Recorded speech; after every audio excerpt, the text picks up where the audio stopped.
오늘의 말씀은 사무엘상 7장 12절 말씀입니다. 사무엘이 돌을 취하여 미스바와 센 사이에 세워 이르되 여호와께서 여기까지 우리를 도우셨다 하고 그 이름을 에베네셀이라 하니라. 아멘. 최근에 미국의 아마존 서점에서 그리고 한국에서도 번역이 돼서 독자들에게 꾸준한 사랑을 받고 있는 베스트셀러 가운데 다윗과 골리앗이라는 말콤 글래드웰의 책이 독자들로부터 많은 사랑을 받고 있습니다. 이 책은 아주 흥미로운 주제를 다루고 있어서 많은 분들이 이 책을 통해서 현대인들이 살아가는 지혜를 많이 얻고 있습니다. 이 책이 다루는 주제는 언더독에 관한 주제입니다. 언더독이라는 것은 이 사회의 실패자, 부적응자, 소위 갑과 을의 관계라면 을에 속하는 사람들, 이런 사람들을 언더독이라고 하죠.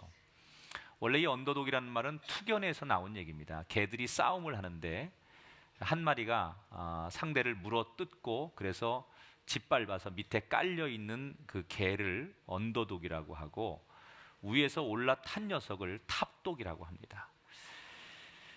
이 책은 어떻게 사회의 언더독들이 결국은 탑독을 이길 수 있느냐, 그런 사례들을 모아서 소개하고 그런 비유들 또는 방법들을 제시하고 있습니다.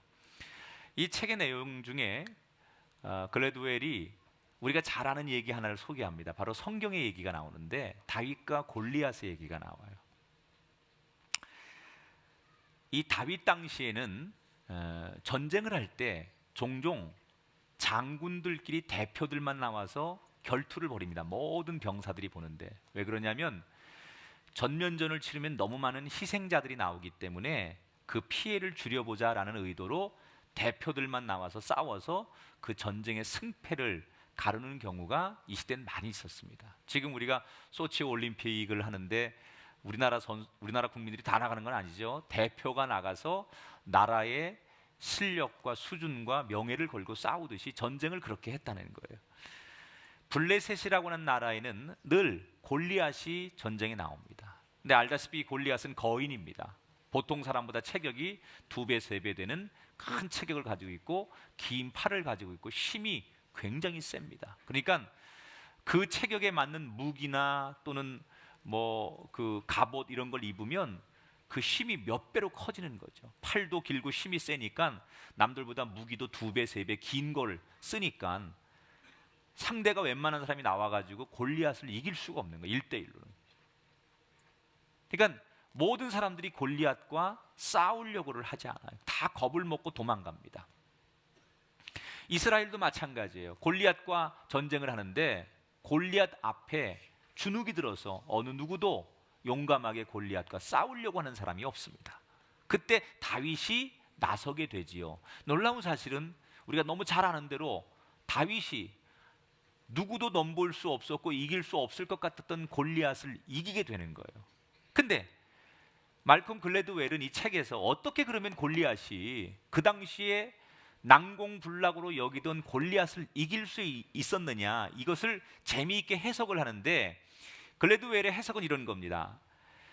그동안 골리앗이 모든 싸움에서 이길 수 있었던 이유는 싸움의 방식이 골리앗식 싸움의 방식이었기 때문에 이겼다는 거예요. 다시 말하면 칼을 들고 창을 들고 1대1로 붙는 것은 골리앗식 싸움이에요. 골리앗이 제일 잘하는 싸움이에요. 골리앗과 싸우려면 골리앗이 잘하는 방법에 그 경기 룰에 나가서 칼 들고 싸우니까 골리앗을 이길 수가 없었다는 거예요. 그런데 어느 날 다윗이 골리앗과 싸우는데 골리앗의 방식이 아니라 골리앗의 규칙을 따르지 않고 자신의 규칙으로 싸우는 거예요. 자기의 방법으로. 그게 뭐예요? 물맷돌을 꺼내가지고 이걸 확 픽픽픽 돌려가지고 이 회전력에 의해서 탁 던지니까 이게 급소에 맞아가지고 골리앗이 거꾸라지는 싸움이에요. 그동안 다른 사람들은 골리앗의 방식, 골리앗의 규칙으로 싸웠는데 다윗은 상대의 규칙을 따라가지 않고 자기의 규칙, 자기가 잘할 수 있는 걸로 싸웠기 때문에 이겼다는 거예요. 그래서 글래드웰은 이 책에서 약자일수록, 언더독일수록 자신의 방식을, 자기의 달란트, 자기가 제일 잘하는 걸 발견하고 그 방법으로 싸워야 소위 탑독을 이길 수 있다라는 얘기를 주장합니다. 여러분, 우리는 때때로 나는 저런 사람들을 이길 수 없어. 우리가 이 세상에 많은 강자들이 있습니다. 돈 많은 강자, 권력을 가진 강자, 그리고 우리보다 훨씬 더 뛰어나고 앞서가는 사람들, 치열하게 개처럼 물고 싸우면서 피를 흘리면서 싸움으로 이기려고 하는 그런 사람들과 과연 우리 그리스도인들이 싸워서 똑같은 방식으로 이길 수 있느냐? 없다는 거예요. 어떻게 싸워야 하느냐? 우리의 방식이 필요하다는 거예요. 자, 인생의 고난도 마찬가지예요. 우리가 고난당하는 걸 좋아하는 사람은 아무도 없습니다. 우리 가정이나 내 인생이 고난이 없으면 없을수록 좋은 거지 나는 고난이 있어도 돼라고 말하는 사람은 없습니다. 그런데 우리가 인생을 살다가 고난을 만나면 이 고난이 나를 좌절시키고 나를 힘들게 하고 나를 주춤거리게 하는 요소가 아니라 내가 이 고난 때문에 정금같이 새롭게 태어날 수 있다고 생각하고 고난을 바라보라는 거예요. 이게 글래드웰의 얘기예요. 자, 오늘 우리가 읽은 사무엘상 7장의 내용이 비슷한 주제예요. 오늘 사무엘상 7장에 나오는 얘기는 성도들이 고난을 만났을 때 이 고난을 어떻게 대해야 하느냐, 그리고 어떻게 이 고난을 이길 수 있느냐, 이런 얘기를 하는 거예요. 자, 지금 이스라엘 백성들이 큰 고난을 만납니다. 이스라엘 백성들에게 이 얘기만 들으면 경기하는 트라우마가 하나 있어요. 이스라엘 백성들의 그 트라우마는 전쟁이라는 얘기, 블레셋이라는 얘기, 이 이야기만 들으면 이스라엘 백성들은 완전히 얼음땡이 되듯이 잘하다가도 블레셋과의 전쟁이라는 얘기만 나오면 그 트라우마 때문에, 트라우마라는 건 후유증이죠. 그 전쟁의 후유증 때문에 아무것도 못하는 거예요. 왜? 이미 두 번의 블레셋과의 전쟁을 통해서 이스라엘은 혹독한 고통을 겪어봤어요.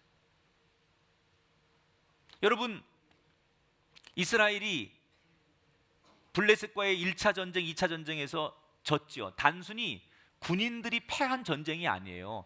전쟁에서 지면요, 남편이 죽고 아버지가 죽고 완전히 한 가정이 몰락하는 거 아니에요? 그리고 부녀자들은 완전히 끌려갑니다. 적들의 놀이객감으로 끌려가고, 그리고 아이들은 노예로 끌려갑니다. 그리고 있는 재산 다 뺏깁니다. 그런 정말 혹독한 재앙과 같은 전쟁을 두 번 겪어서 풍지박살이 난 이스라엘 백성들은 블레셋이라는 이야기, 전쟁이라는 이야기만 들어도 아무것도 할 수 없는 트라우마가 있었다는 거예요. 제가 아는 어떤 분은요, 어릴 적에 개한테 한번 물린 적이 있대요. 그래가지고 다 커서도요, 개한테 접근을 못해요. 우리는 개를 뭐 이쁘다고 쓰다듬어 주기도 하고, 심지어 개하고 막 안고 뽀뽀도 하는 사람도 있잖아요. 그리고 더 좋아하는 사람은 개를 먹기도 해요. 여성들이 입맛을 다시는지 모르겠어요. 그런데 이분은요, 개가 저기 이렇게 조그만 개가 서 있어도 꼬리를 자기한테 흔들고 있어도 못 갑니다. 왜 그러냐고 그랬더니 자기는 트라우마가 있다는 거예요.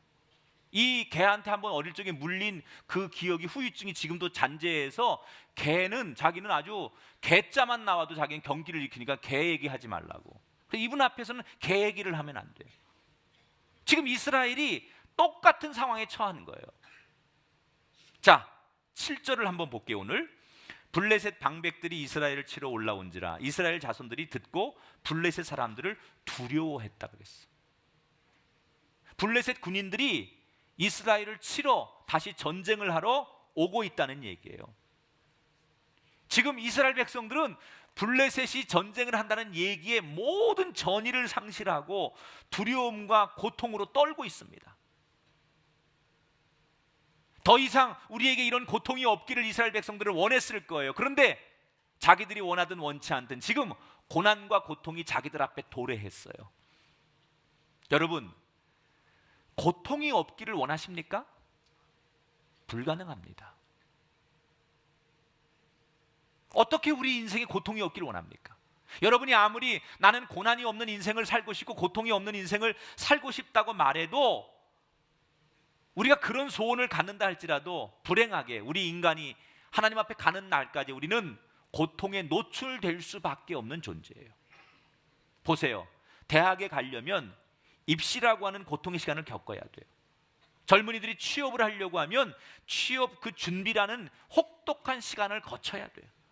남자들이 군대라는 2년의 시간을 거쳐야 되고, 여자는 출산이라는 고난의 시간을 겪어야 돼요. 다시 말하면 우리가 원하지 않아도 고통과 고난이라는 과정이 없이는 우리가 원하는 것을 얻을 수 없다는 얘기예요. 그래서 고난은 우리에게 반드시 존재하는 거예요. 그런데 엄밀히 말하면요, 이 고난은 두 종류의 고난으로 우리가 받아들일 수 있어요. 하나는 생산적 고난이 있고요, 또 하나는 파괴적 고난이 있어요. 생산적 고난은 뭐냐? 어떤 사람이 고난을 만났는데 그 고통과 고난과 실패 때문에 결국은 나중에 더 잘 되는 사람, 그 고난이 있었기 때문에 겸손해지고 그가 하나님 앞에 돌아서고, 그래서 그 고난을 거친 다음에 결국 더 당당하게 성공하고 화려하게 부활하는 사람, 이것을 우리 뭐라고 해요? 생산적 고난이라고. 예를 들어 볼게요. 군대 얘기 또 죄송해요. 남자아이들이 군대를 가요. 그런데 군대 가기 전엔 철없는 녀석이었어. 뭐 그냥 아직 어리고 뭐 뭘 꿈도 없고 남을 배려하는 것도 모르고 부모에게 효도하는 것도 못하고 그랬어요. 근데 이 녀석이 2년 동안 군대를 갔다 오더니 군기가 바짝 들어가지고 윗사람한테 어떻게 대해야 되는지, 동료들한테 어떻게 해야 되는지, 또 리더십도 생기고 꿈도 생기고 애가 철이 들었어. 자기가 이제 부모님한테 잘할 거고 앞으로 이런 꿈을 가지고 살겠다고 얘가 군대 2년 갔다 오더니 철이 들었어요. 그 군대라고 하는 시간이 고통스러운 시간입니다.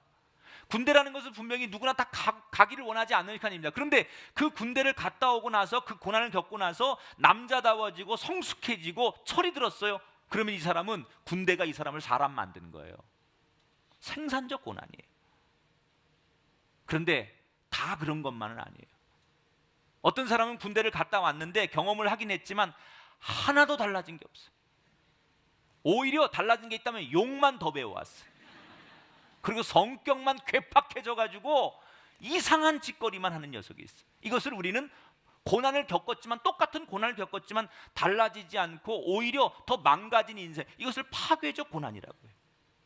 이 파괴적 고난을 만나는 사람은요, 기회를 자기 것으로 못 만들어요.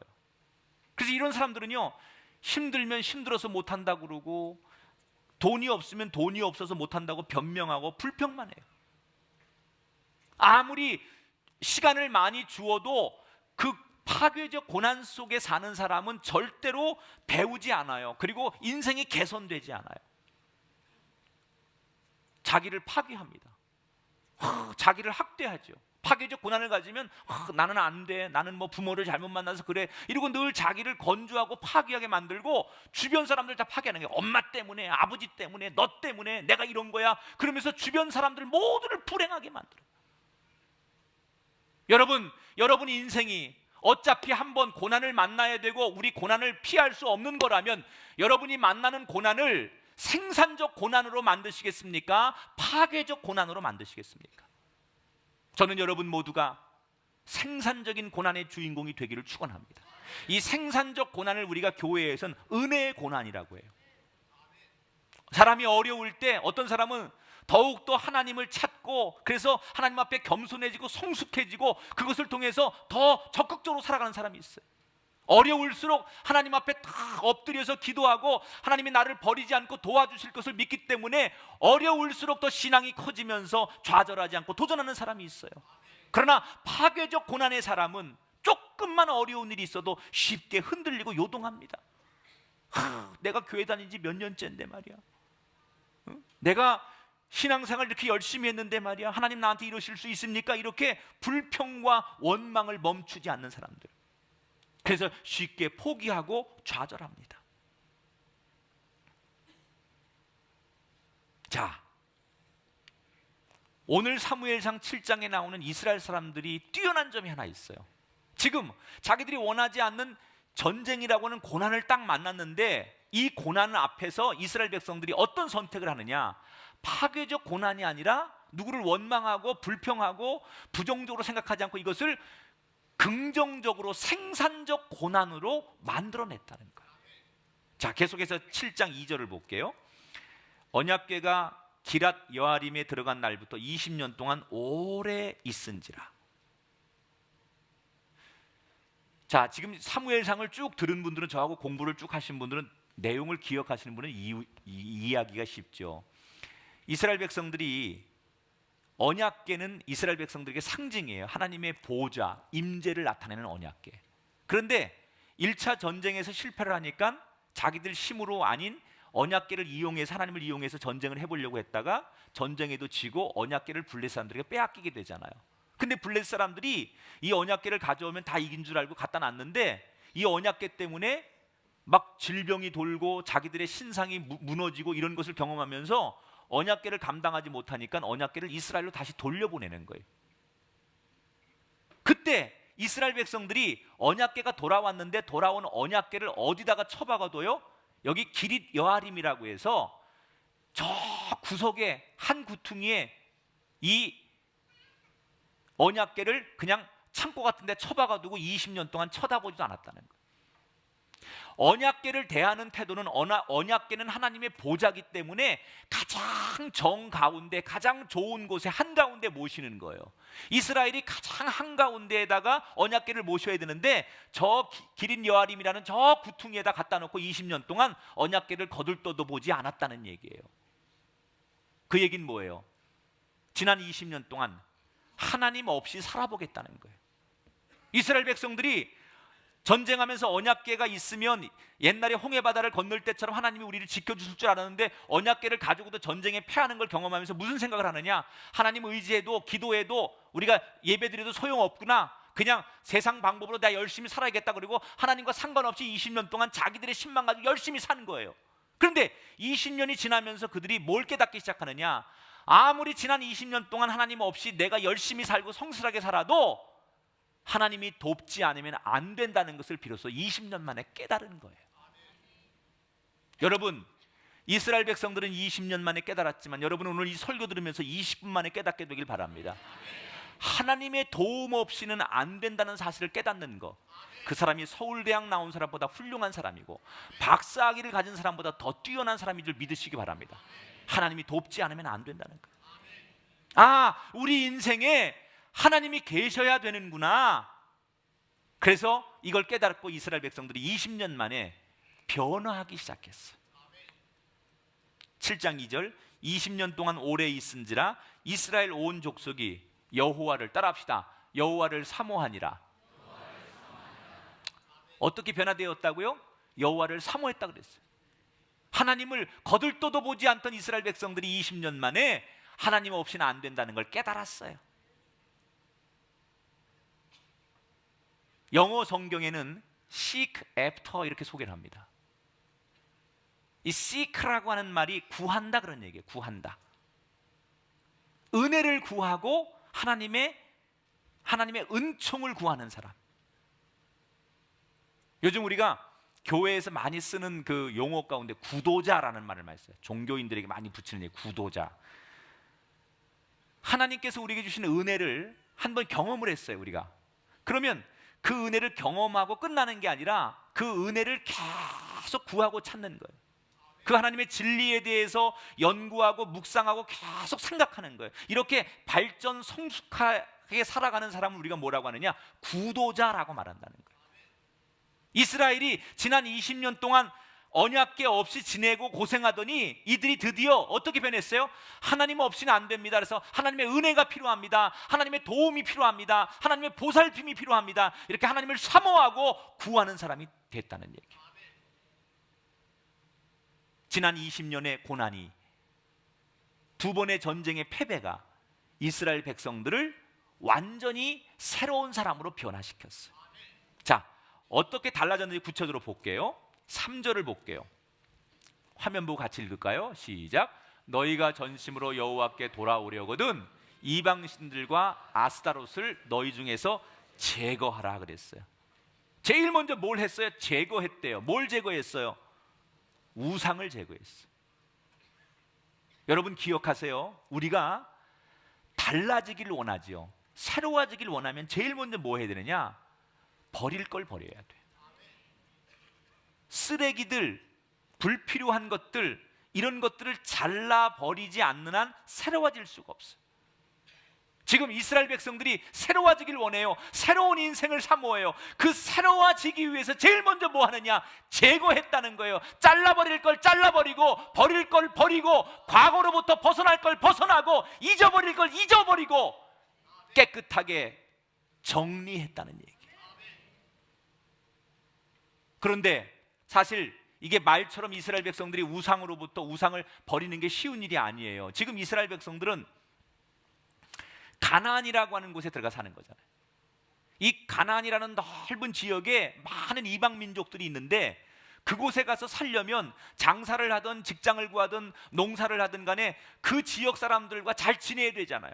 근데 그 지역 대부분의 유지들이나 그 사람들이 다 이방신을 섬기고 있어요. 그러면 생존을 위해서라도 그들이 섬기는 이방신을 인정해야만 그들이 사업도 하고 먹고 살 수 있는 거예요. 그 이방신이, 그 당시 이방신이 어떤 사람들이냐, 어떤 신들이냐? 풍요와 쾌락을 주는 신들이었어요. 그러니까 그 신을 섬기면 나한테 풍요와 쾌락을 준다고 믿는 신이 이방신이었는데, 이러한 신들을 더 이상 이스라엘 백성들이 거절했다는 거예요. 물질적인 여유, 경제적인 풍요, 이런 것을 거절했다는 얘기예요. 그리고 계속해서 그들이 미스바에 모여서 진정한 회개 운동을 일으킵니다. 6절을 보니까 미스바에 모여 물을 길어 여호와 앞에 붓고 그날 종일 금식하고 거기에 이르되 우리가 여호와께 범죄하였나이다. 여기서 두 가지를 주목해야 돼요. 자, 물을 부었대요. 물을 부었대. 미스바에 모여가지고 이스라엘 백성들이 회개하는데 물을 왜 부은 걸까요? 물을 왜 붓죠? 입이 있으면 말을 해봐요. 평상시엔 그렇게 잘 얘기하더니. 여기서 물을 붓는다는 행위는요, 자 보세요. 광야에서 제일 소중하고 비싼 게 물입니다. 그런데 그 제일 중요하다고 여기는 물을 부어버렸다는 얘기는 뭐예요? 더 이상 우리가 세상적으로 중요하게 생각하는 거 의지하지 않겠습니다. 다시 말하면 우리한테 제일 중요한 게 돈이고, 우리한테 제일 중요한 게 사업이고, 우리한테 제일 중요한 게 장사고, 그런데 더 이상 이런 경제적 이득이나 유익에 얽매이지 않겠습니다. 그런 의미로 물을 부었다는 거예요. 제일 중요한 걸 버렸다는 얘기예요. 그 다음에 뭐예요? 금식했어요. 여러분, 먹는 건요, 잘 잡수셔야 돼요. 사람이 생존에 제일 필요한 게 먹는 거예요. 어떤 사람들은 나는 먹는 게 너무 귀찮아, 빨리 죽어야 돼요. 잘 잡수셔야 돼요. 이 먹는 거는 참 즐거운 거예요. 저는 먹는 즐거움이 너무 좋아요. 그래서 저는 잘 먹으려고 해요. 근데 어떻게 이렇게 유지를 하느냐? 잘 먹고요, 너무 욕심내게 과식 안 하면 돼요. 저는 다 먹습니다. 그냥 뭐 삼시세끼 간식 그냥 다 먹습니다. 골고루. 그런데 너무 지나치게 욕심은 안 내고요, 음식에 대해서. 다만 열심히 그래도 틈만 나면 운동하는 거예요. 뭘 정해놓고 안 하지만 그래 걷기라도 하고 그냥 열심히 저는 걸어다녀요. 어떤 사람은 자기는 먹기 위해서 운동한다는 사람이 있어요. 지혜로운 사람이에요. 이 먹는 즐거움이 얼마나 큰 건데, 여러분, 어떤 쾌락보다도요, 포만감, 먹으면서 생기는 즐거움은 인생을 행복하게 하는 거예요. 많이 잡수셔야 돼요. 저는 어제도요, 이 머리를 좀 카트하러 가야 되는데 차를 타고 저 중앙동까지 가기가 좀 그래서, 근데 뭐 눈보라가 막 치더라고요. 그래서 우산 쓰고 저는 그냥 이렇게 뭐 하나 듣고 싶은 게 있어가지고 그걸 듣고서 우산을 쓰고 제 중앙동까지 나가서 걸어갔다 걸어와. 그랬더니 교인들이 날 보고 깜짝 놀라는 거예요. 목사님이 왜 걸어 다니시냐고. 먹고 싶어서. 그렇게 내가 하루 정도 이렇게 열심히 운동하고 나면 저녁에 먹고 싶은 거 실컷 먹는 거예요. 내가 먹고 싶은 거 실컷 먹는 거예요. 왜? 그만큼 운동해서 소모했으니까. 그러니까 이 먹는다는 건 인간에게 참 중요한 거예요. 그 먹는 쾌락, 먹는 즐거움. 근데 이걸 포기하는 게 뭐냐? 금식이에요. 대단한 거죠. 금식이라는 것은 여러분 왜 위대한 거냐? 금식이라는 게 여러분 생존을, 어떻게 보면 생명을 내놓고 기도하는 거고, 자기에게 가장 원초적인 욕구, 포만감, 즐거움, 이것을 다 절제하는 게 금식이기 때문에 금식이 위대한 거예요. 지금 이스라엘 백성들은 우상이 주는 경제적 풍요와 이익도 버립니다. 육신에 먹는 즐거움과 욕망도 절제합니다. 이건 뭘 말하는 거냐? 회개를 말로만 하지 않았다는 거예요. 적당히 회개하고 형식적으로 회개하고 끝나지 않았다는 거예요. 철저하게 회개했다는 거예요. 그동안 하나님 없이 살고 내가 교만하게 살고 우리의 신만 믿고 살았던 것 용서하여 주시옵소서, 다시는 안 그렇게 살겠습니다라는 자기들의 진정한 회개, 마음속에서 우러나오는 회개를 그들이 하나님 앞에 보여주는 거예요. 이렇게 철저하게 변화되기 시작하자 그들에게 드디어 놀라운 은혜를, 하나님의 은혜를 경험하게 돼요. 자, 지금 블레셋이 미스바에 모여있는 이스라엘 백성들을 치려고 군인들을 데리고 옵니다. 블레셋은요, 이스라엘은 적이라고 여기지도 않아요. 마음만 먹으면 이스라엘을 언제든지 물리칠 수 있다고 생각했어요. 자신감이 넘쳤어요. 왜 그런 줄 알아요? 역사에 의하면 이 당시에 블레셋은 철제 무기를 가지고 있었습니다. 철제 무기라는 것은 쇠로 만든 칼과 창을 가지고 있었다는 거예요. 그런데 이스라엘은 이 당시에 철제 무기가 보급되지 않았어요. 오늘 우리가 사무엘상 7장을 읽고 있는데 6장을 더 건너가서 13장에 가면 이스라엘 백성들의 무기 현황을 소개하는 장면이 하나 나와요. 13장 22절을 보면 싸우는 날에 사울과 요나단과 함께한 백성의 손에는 칼이나 창이 없고 오직 칼과 창은 누구한테만 있느냐? 사울과 그의 아들 요나단에게만 있었다. 그 당시에 이스라엘 백성들 가운데 철로 된 무기를 가지고 있었던 사람은 사울 왕과 그의 아들 요나단밖에 없었다는 거예요. 왜냐하면 블레셋이 이스라엘이 강해지는 걸 원하지 않았기 때문에 무기를 철저히 통제했어요. 그래서 이스라엘 전 지역에 단 2자루의 무기만 있었고요, 나머지 이스라엘 백성들은 뭐 갖고 싸우는 거예요? 농기구 가지고 싸우는 거예요. 농기구, 곡괭이, 삽 이런 거, 나무 이런 거 들고 와서 전쟁하는 거예요. 여러분 생각해 보세요. 철제 무기를 든 블레셋 군인하고 농사 짓는 기구 가지고 나와서 농민들이 싸우면 전쟁에 누가 이기겠어요? 탱크 밀고 들어오고 전투기를 위해서 쏘는 부대하고 보병들이 소총 들고 나가 싸우는 그 부대하고 누가 이기겠냐는 거예요. 이 싸움은 해보나 마나예요. 그러니까 블레셋은 자신이 있었고 이스라엘은 이 전쟁 우리가 해도 이길 수 없다는 걸 너무나 잘 알고 있었다는 거예요. 그래서 이스라엘 백성들은 두려운 거예요. 불안한 거예요. 그런데 두려워하고 불안해야 될 이스라엘 백성들이 달라진 다음에 여기서도 두려움이 없습니다. 분명히 이 전쟁에서 객관적으로 열세인데도 불구하고 이스라엘 백성들은 두려워하지 않아요. 예전 같으면 이스라엘 백성들이, 여러분 보세요, 예전 같으면 전쟁을 하기 전에 두려우니까 어떻게 해요? 잔꾀, 인간의 술수, 자기들의 작전 이런 걸 중요하게 생각했어요. 그래서 어떻게 하면 하나님의 언약궤를 가져다가 이 언약궤가 우리를 지켜주게 만들까? 하나님을 믿는 게 아니라 하나님을 이용하려고 했어요. 그게 이스라엘 백성들의 머리에서 나온 생각이었어요. 어떻게 하면 인간적인 방법으로 이 어려움을 이길 수 있을까? 수단과 방법을 가리지 않고 뭐로 가도 서울만 가는 세상, 이런 것을 세상적 방식으로 이스라엘 백성들이 꿈꿨었어요. 그런데 지금은 자세가 달라졌어요. 그들이 하나님 앞에 회개하고 나서 자세가 달라졌어요. 어떻게 달라졌는지 볼까요? 8절을 보세요. 이스라엘 자손이 사무엘에게 이르되 여호와께 쉬지 말고 부르짖어 우리를 블레셋 사람들의 손에서 구원하시게 하소서 하니 온전한 번제를 여호와께 드렸다 그랬어. 옛날 같으면 기도하는 거 소용없다고 생각했습니다. 예배 드리는 거 소용없다고 생각했습니다. 인간적인 생각과 세상적인 방법을 동원했을 겁니다. 그런데 이들이 달라졌습니다. 어떻게 해요? 기도하고 예배를 드립니다. 하나님만 의지합니다. 그냥 기도하는 게 아니에요. 금식하며 기도합니다. 온전히 예배했대. 온전하게 여호와께 번제를 드렸다 그랬어요.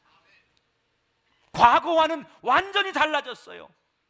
고난을 당하고 나서, 그들이 고통을 당하고 나서 완전히 생산적 고난으로 이들의 인생이 달라졌어요. 그렇게 진짜로 진심으로 그들이 생산적 고난으로 달라지니까 하나님께서 이스라엘 백성들을 어떻게 축복하시는가 보세요. 9절에 보니까 여호와께 부르짖으며, 따라합시다. 여호와께서 응답하셨더라. 할렐루야. 하나님께서 부르짖는 이스라엘 백성들의 기도에 응답하시고 그들을 도와주셨다는 거예요. 사랑하는 여러분, 다윗이 골리앗의 방식이 아닌 자기만의 방법으로 싸웠듯이 지금 이스라엘이 블레셋의 방법이 아닌 자신들의 방법으로 기도하고 예배하고 싸웁니다. 그랬더니 전쟁에서 이기더라는 거예요. 이전에는 블레셋의 방법으로 싸웠어요. 블레셋과 똑같이 겨루었어요. 블레셋이 이렇게 하면 우리도 이렇게 해야 된다고 생각했어요. 그래서 세상 방법으로 전쟁하고 세상 방법으로 싸울 때는 한 번도 이긴 적이 없습니다. 만족하고 승리한 적이 없습니다. 그런데 세상 방법이 아니라 내 방법, 하나님이 나에게 주신 그 길로 그들이 전쟁하고 그 방법을 선택했을 때 이스라엘은 그 강한 블레셋을 이기고 승리할 수 있었다는 거예요. 이게 변화된 거예요. 그런데 이스라엘 백성들의 변화는 승리한 뒤에도 나타나지요. 전쟁에서 이겼습니다. 하나님이 블레셋을 다 이겨주었어요. 그런데 이스라엘 백성들이 뭐라고 해요? 우리가 잘 싸워서 이겼다, 우리가 능력이 있어서 이겼다, 우연히 이겼다, 이렇게 말하지 않고 어떻게 해요? 하나님을 찬양하기 시작했어요. 12절에 보니까 이르되 여호와께서 여기까지 우리를 도우셨다 하고 그 이름을 에벤에셀이라 하니라. 에벤에셀의 하나님, 하나님이 여기까지 우리를 도우셨다. 자, 그런데 여기서 우리 한 가지 흥미로운 걸 발견합니다. 지금 에벤에셀이라는 이 말이 지명이거든요. 근데 이 지명이 4장에도 나와요. 4장에도. 4장은 언제죠? 이스라엘 백성들이 블레셋과의 전쟁에서 패배한 장소가 이미 4장에 나와요. 4장 1절에 보면 이스라엘은 나가서 블레셋 사람들과 싸우려고 에벤에셀 곁에 진을 쳤다. 똑같은 에벤에셀인데 4장에서는 이스라엘 백성들이 전쟁에서 졌습니다. 그런데 똑같은 에벤에셀인데 오늘 7장에서는 그들이 이겼습니다. 뭐가 차이가 나오는 겁니까? 4장에서의 에벤에셀은 이스라엘의 신앙이 가짜였어요. 하나님을 이용하려고 했어요. 언약궤를 전쟁터에 끌어다 놓고 승리하려고 합니다. 이건 하나님을 믿은 게 아니라 하나님을 이용하려고 하는 거죠. 그래서 부패한 제사장 흠니와 비느하스가 전쟁터에서 죽고 이 두 아들이 전쟁터에서 죽었다는 얘기를 듣고 엘리 제사장 아버지가 그 소식을 듣고 쓰러지면서 목이 부러져 죽고 그때 때마침 며느리가 아기를 낳는데 자식의 이름을 이가봇이라고 졌죠. 하나님의 영광이 우리를 떠났도다. 저주의 이름을 졌어요. 그 당시 이스라엘은 하나님을 믿는 게 아니에요. 하나님을 이용하려고 했기 때문에 그 가짜 신앙이 결국 이가봇으로 끝났다는 거예요. 그런데 지금 7장에서 뭐가 달라진 거예요? 전쟁의 트라우마를 겪은 이스라엘이 다시 전쟁의 위협을 겪게 되었을 때 이스라엘은 하나님을 따르게 돼요.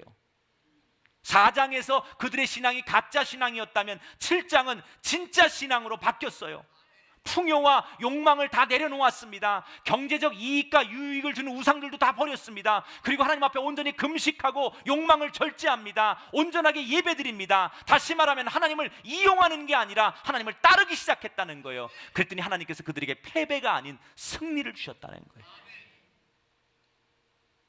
이스라엘 백성들은 이 역사를 한마디로 뭐라고 해요? 에벤에셀이라고 표현하는 거예요. 사랑하는 여러분, 나는 우리 꿈의 교회 성도들 가정과 인생의 금년에 이 에벤에셀의 하나님을 찬양하게 되기를 축원합니다. 에벤에셀의 하나님, 하나님이 여기까지 우리를 도우셨도다. 여러분, 언젠가 우리 인생의 끝에서 우리가 이가봇을 만나든지 에벤에셀을 만나든지 둘 중에 하나를 만나야 되는데, 저는 여러분의 인생이 이가봇으로 끝나는 인생이 아니라 에벤에셀의 하나님을 만나는 인생으로 마무리되기를 주 이름으로 축원합니다. 가짜 신앙, 적당히 예수 믿는 것 가지고 되는 게 아니라는 거예요. 내가 오늘 교회 나왔고, 내가 교회에서 직분자 내가 되었고, 내가 하나 교회에서 오늘도 멤버십을 가지고 있으니까 나는 신앙인다, 이거 가지고 되지 않는다는 거예요. 내가 온전히 하나님만을 따르고 이 어려운 세상에, 유혹 많은 세상에, 골리앗 방식이 난무하는 이 세상에 나는 그래도 여전히 하나님의 방식을 따르겠다고 믿음과 기도와 온전함으로 살아가는 사람에게 하나님은 에베네셀의 축복을 허락하신다는 거예요. 여러분, 우리가 어떻게 세상에 돈 많은 사람들 이길 수 있겠습니까? 수단과 방법을 가리지 않고 싸워서 물고 물 뜯으면서 피 흘리면서 승자가 유리한 것에 익숙해 있는 세상을 우리가 무슨 방법으로 이기겠어요? 목사가 세상에 나가서 똑같이 그들과 싸워 이길 수 없잖아요. 목사가 그들을 이기는 방법은 내 방식으로 싸우는 거예요. 그들은 주먹으로 싸우고 돈으로 싸우고 권력으로 싸워도 우리는 하나님의 법으로 싸우는 거예요. 그럴 때 세상을 이기는 거예요. 그럴 때 골리앗이 무너지는 거예요. 그럴 때 블레셋이 두렵지 않은 거예요. 여러분의 축복이 이 축복되기를 주의 이름으로 축원합니다. 여러분에게 가족을 주시고 남편과 아내를 주시고 부모님과 자녀를 주셨습니다. 지금의 직장과 지금의 학교를 주셨습니다. 다 하나님의 이끄심입니다. 모두 다 이 모든 것들 에베네셀의 하나님임을 고백하시기 바랍니다. 혹시 여러분 조금 잘 되는 분들 있으면 절대 교만하지 마십시오. 하나님이 이끌어 주셨으니까 내가 잘 된 겁니다. 하나님이 이끌어 주셨으니까 내 자녀가 잘 된 겁니다. 하나님이 이끌어 주셨으니까 내가 건강한 겁니다. 그래서 에베네셀의 하나님만 찬양해야 돼요. 말씀을 마무리합니다. 기독교인에게 에베네셀의 하나님은 너무 중요해요. 여기까지 인도하신 하나님. 그러나 한 가지를 더 고백할 수 있어야 돼요. 여기까지 나의 삶을 인도하셨지만 앞으로도 여전히 내 삶을 인도하실 하나님, 그 하나님을 우리는 여호와 이레의 하나님이라고 해요. 할렐루야. 여러분 모두에게 에베네셀의 하나님을 넘어서서 여호와 이레의 하나님을 만나게 되기를 축원합니다. 상대가 아무리 강해도, 내가 이길 수 없는 조건을 가졌어도 나만의 방식으로 싸워 나가는 자에게 하나님은 당당하게 그 세상 한복판에서도 이기게 만드신다는 거예요. 뭐로 가도 가는 서울은 서울이 아닙니다. 수단과 방법을 가리지 않고 1등하는 건 1등이 아닙니다. 여러분, 그건 세상의 방식입니다. 우리는 우리만의 방식이 있어야 돼요. 누가 뭐래도 나는 하나님의 법을 따르리라. 이 믿음을 가지고 여러분에게 블레셋이 두렵지 않고 다윗이 골리앗을 이긴 것 같은 놀라운 언더독이 승리하는 기적의 역사가 우리 가운데 임하게 되기를 주님의 이름으로 축원합니다.